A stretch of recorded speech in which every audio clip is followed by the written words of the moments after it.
No matter who you are or where you live, some nonprofit organizations are instantly identifiable. The Humane Society, the United Way, Habitat for Humanity, and of course Meals on Wheels. The big ones that we all know about. The simple, straightforward, one-size-fits-all giants that do one thing and do it very well. But how much do you really know about Meals on Wheels? Doesn't the name say it all? They deliver meals to shut-ins, right? There are meals and they're on wheels. Ariana Barbour, Communications Manager for Meals on Wheels of San Antonio, is here to explain there's more to those wheels than just meals. Welcome to Bearcast.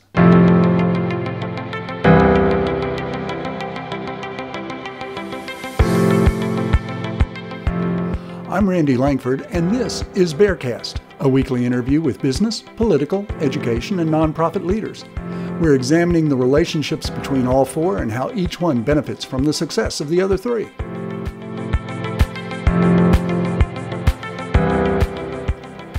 Ariana Barbour is the Communications and Marketing Director at Meals on Wheels of San Antonio. In addition to her work at Meals on Wheels, she's served as volunteer leadership and executive roles for a number of local organizations, including Texas Public Radio, Junior League of San Antonio, and Girls Inc. Ariana is an alumna of the University of Texas and the University of Florida, and is passionate about experiencing the culture and community that makes San Antonio unique. Ariana, thanks for joining me. Thanks for making time. Thank you, Randy. We appreciate the opportunity. I'm glad to have you. So I talked a little bit in the introduction about Meals on Wheels delivered more than 1 million meals in San Antonio in 2018. But that's not all you do. I mean, 1 million meals is a big deal, but that's not all you do. You're delivering more than just food in and around San Antonio. So tell me about the Meals on Wheels mission. Give me the 50,000-foot version. So Meals on Wheels San Antonio is all about nourishing lives, enabling independence, and caring for others in our community. We've been saying we care for seniors, but it's not just seniors. We are also providing services for disabled individuals who also have needs and can't prepare meals in their homes. Sure, absolutely. And let me circle back a little bit. I don't want to gloss over that 1 million meals because that's a big number. That's pretty impressive. But that's almost 3,000 meals a day. If you do the math, that's nearly 3,000 meals a day. That's a massive operation. What kind of logistics is that? Tell me about the number of people and the facilities that it takes to make that happen. So we have our facilities are adequate for now. I don't know that it's going to get the job done for much longer. I mean, we're even having trouble with everyone parking. Wow. So, but our kitchen staff is about a staff of like 12 to 15 or so. There's a kitchen manager. We have a registered dietitian who acts as our nutritionist, and she's on staff as well. And then we also have a bunch of staff drivers who make sure the meals get to where they need to go in conjunction with our volunteers. Sure. Menus are planned about a month ahead of time, and they're done with our dietitian and our kitchen manager because we, of course, have to keep an eye on cost while making sure we're meeting everybody's nutritional needs and some regulations that we have to meet for some of our funding. Of course. It's partly because this potentially could be the only meal some people get. We really hope that's not the case. And if we find that is what's happening, we do try to supplement with things like frozen meals if they need an additional meal, like for over the weekend or something, and breakfast packs. Some people get breakfast packs every time they receive their daytime meal because they're going to need breakfast the next day. Right. Our kitchen manager puts in the order, and this doesn't happen just like once a month. It is an ongoing thing, again, because of our space constraints. So sometimes it's a just-in-time delivery, and if something that we need for a meal doesn't arrive, he's got to switch gears and kind of flip days on the menu and make sure that we're still able to meet everybody's needs. It is a very important, high-stress job, and we definitely have the right person in that position. He knows how to get it done. Our kitchen staff start around maybe 4 o'clock in the morning because they got to start getting everything going. They cook everything. For the most part, it's day of. Like when a person gets, like yesterday we had nachos and they were delicious. They are cooking the beef and heating the cheese and cooking the beans, like all that morning that a person is going to eat it. It's not some frozen meal that was dropped off on a Monday for them to eat throughout the week.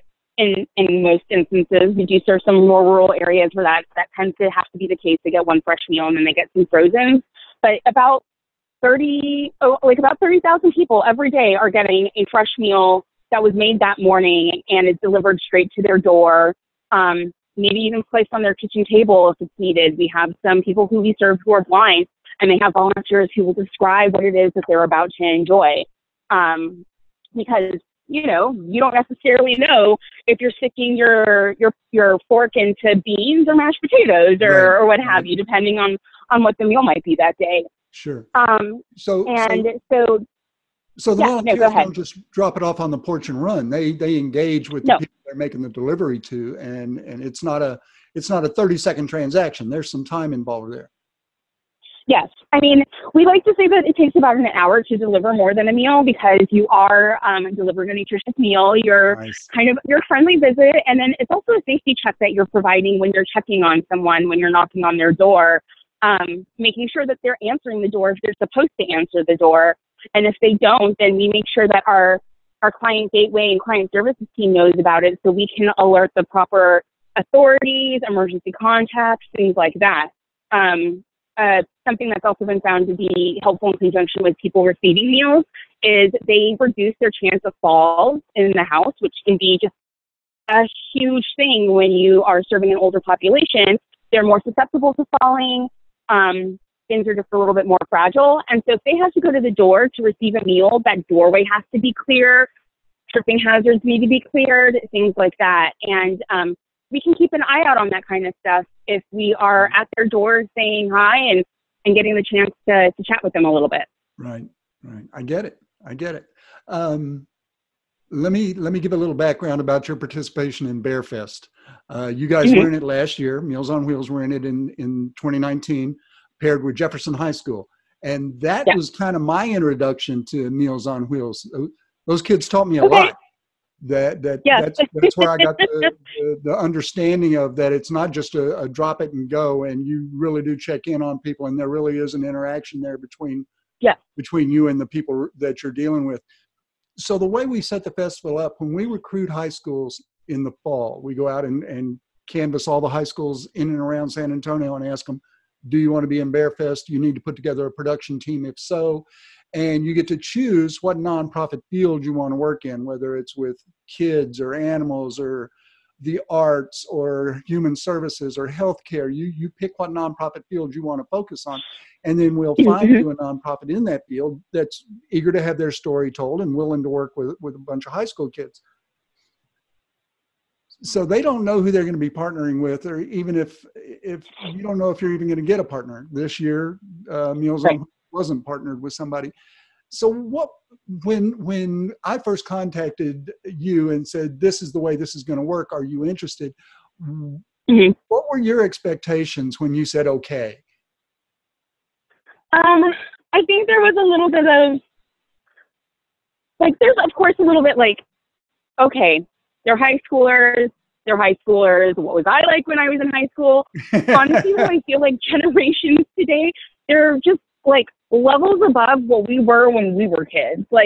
Kids have to grow up faster. I mean, they have these technologies available to them that were just a glimmer. There wasn't even a glimmer of it when I was in their position in high school. And so the fact that they're there and they have expressed that they want to be part of this and they're willing to give their time, because these kids who were doing it were the kids who weren't just taking the basic classes. They were the kids who were really into it and really wanted to go far. You kind of are all right, I want to make sure this is a great experience for them. And we also have something at the end of the day that we're really proud of and that they're really proud of. Sure. And so when I first met the kiddos and they got to sit down and talk to our CEO, it was precious and adorable, because they looked a little bit nervous. And I'm pretty sure our CEO was maybe just as nervous because he had a bunch of high schoolers sitting in his office, and that's not an everyday occurrence. Right.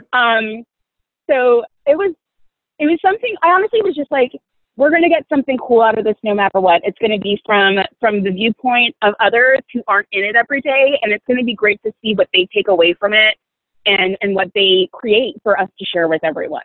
That's interesting that you said it comes from a high school perspective, because we just had some seminars for the kids to give them some basic education in video production, audio production, and all that kind of stuff. And the media professionals that were putting on those showcases, those seminars, were telling me, I do all of this stuff automatically. It's just a habit. I've done this so many times that I don't even think about it anymore.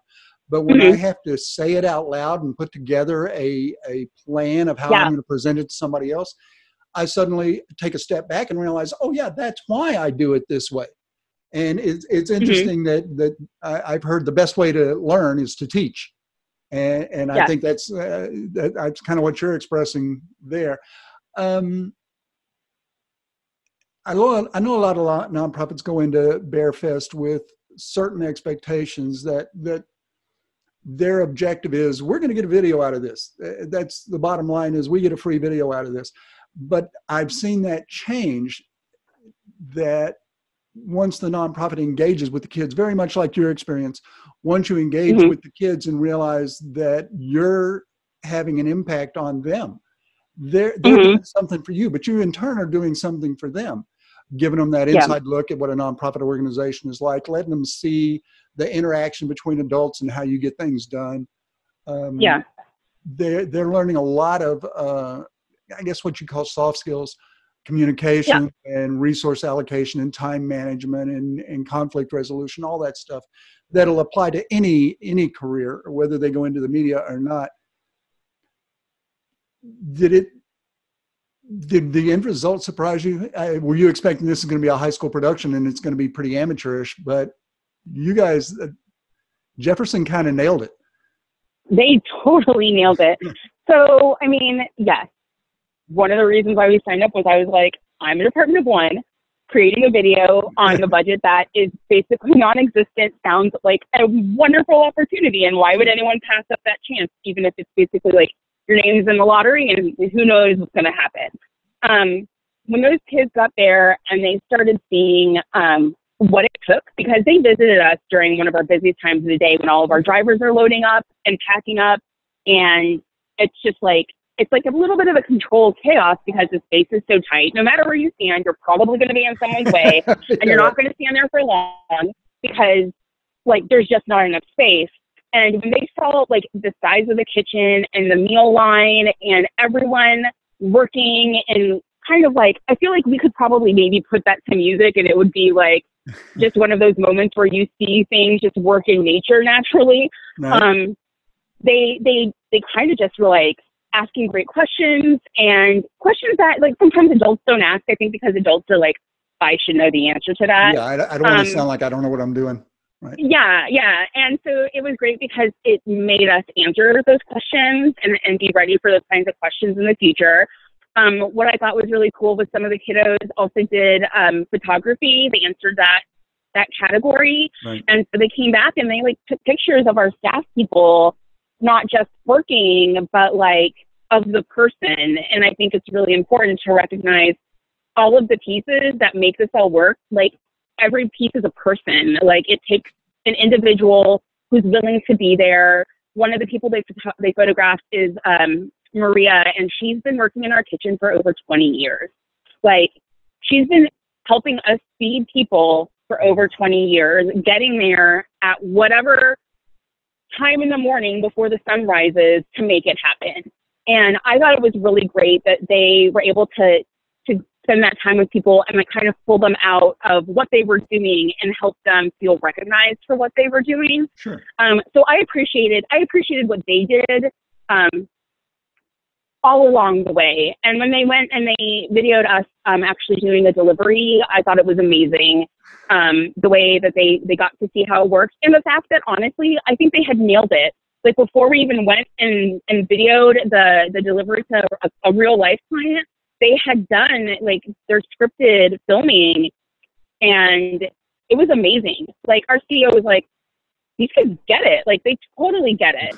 And they got it so well that we got permission from y'all to be able to show it at our annual luncheon, right, which was before the official award, right, because we were like, we have to share this. Like as soon as possible. We have to share this with everybody. And we invited the whole team, which I guess it was kind of a cool new experience for a lot of them, because they're kiddos who, they don't do those award lunch things that adults are like, another one. They were all like super pumped and jazzed to be there. We made them stand up so everyone could see them and recognize them. Sure. And I feel like it's just something those kids are all going to have to expect in the future, because the talent on that team and the end product was just unbelievable, completely remarkable. And I think we're going to be hard pressed, honestly, to maybe find professionals who could do it better. Like, for real. I just, every time I see that video, I'm totally blown away. We just showed it at our all staff meeting, which was recently. And some people might not have seen it before, even though it's on our website. People didn't go to our website if they work for us. I have. And thank you. And people were just like, oh my gosh, like if they hadn't seen it before, they were just like, that was done by kids. Yeah. That's amazing. Like it's really just an amazing experience to see what kids can do when you give them the freedom to do it, and they've got the support and resources to make it happen, like the Jefferson team had with their teacher, Will Callahan. He was an amazing team lead. He was exceptionally like easy to reach. He made things as easy as possible for everyone, and it was just great all around, honestly. Sure. One of the things we've heard is that kids go into the process. When we recruit the teams in the fall, the kids get excited. Yay, we're going to make a video. This is going to be fun. It's a big adventure. And then they actually engage with their nonprofit organization and pretty quickly realize, wow, this is for real. This isn't just for fun. These are real people with real needs that they really are counting on us to help them achieve a goal. Did you see that happen with your kids? Did you see their attitude change or their behavior change when they got involved with the actual people they were serving? Well, I feel like they all were kind of like, this is happening like down the street from our school, because we're not far from where Jefferson is.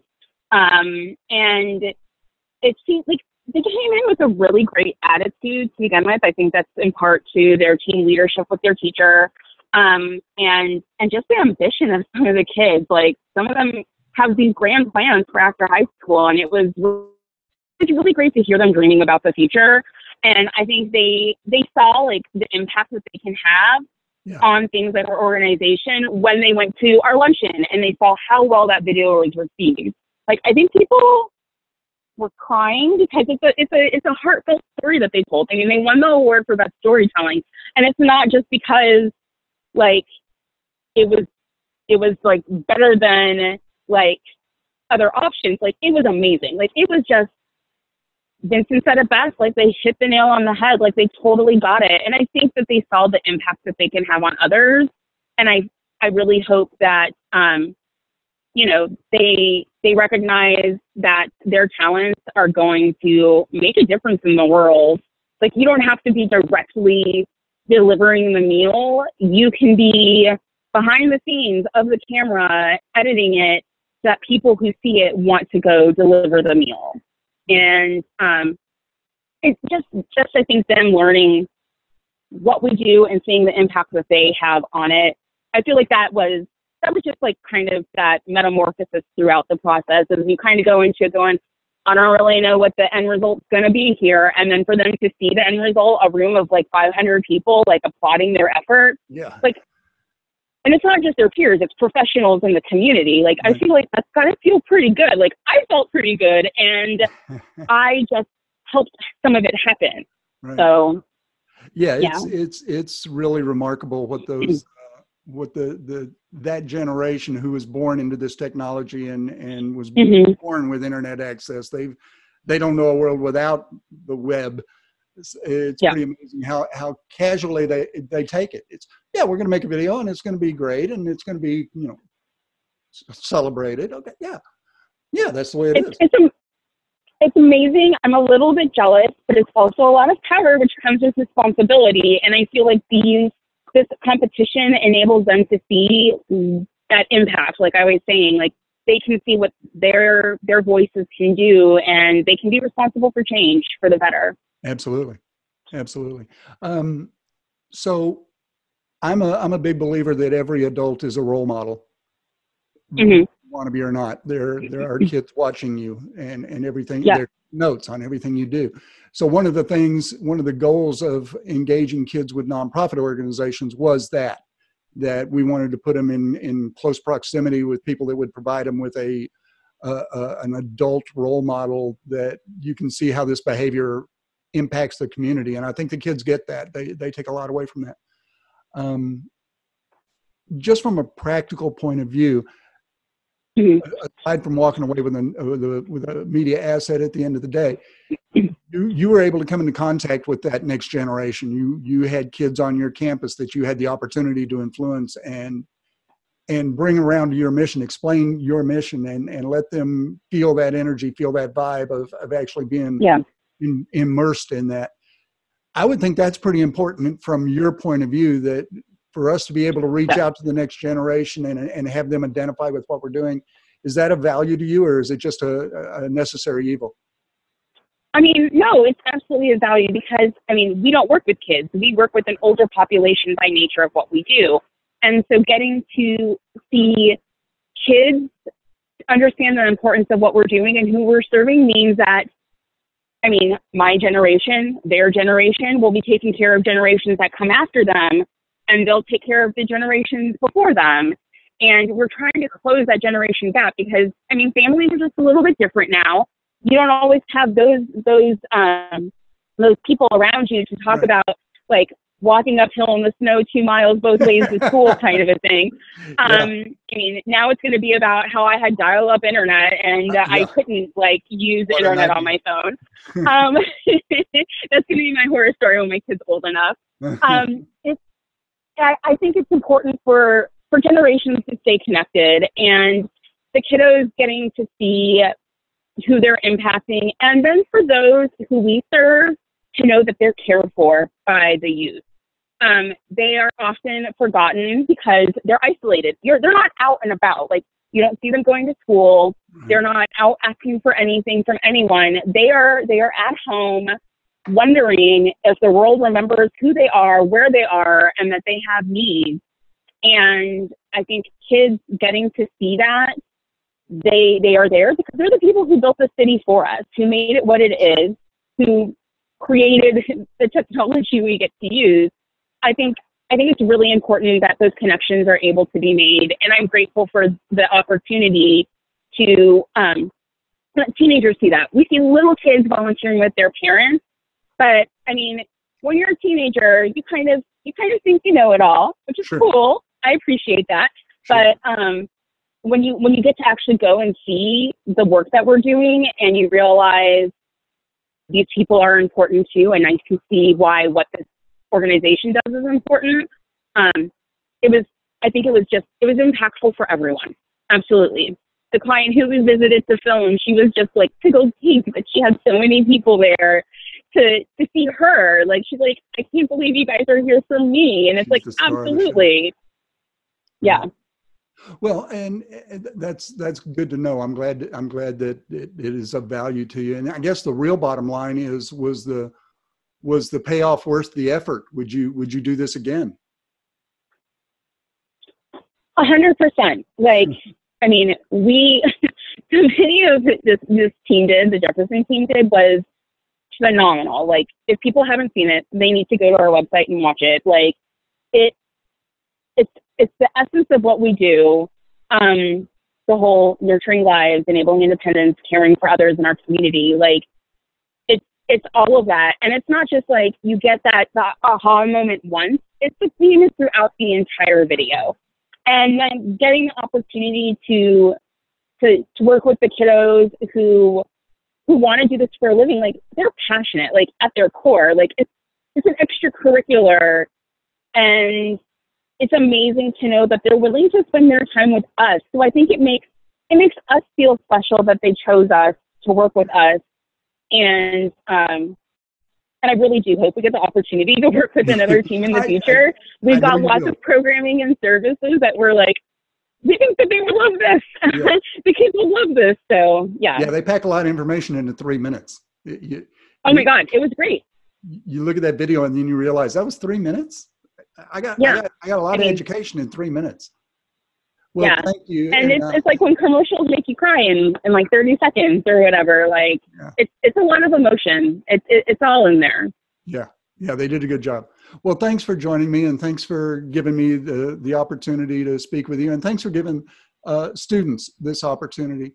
That if it wasn't for the nonprofits like yours stepping up and volunteering to let kids come in and drag microphones around and set up lights and disrupt your operation, this wouldn't happen. So thank you for giving the kids that chance. Well, thank you for creating this so that we have that opportunity. Honestly, it was really, really great, and we look forward to the opportunity in the future. I'm sure you'll be back. All right, Thank you, again. Randy. Take care.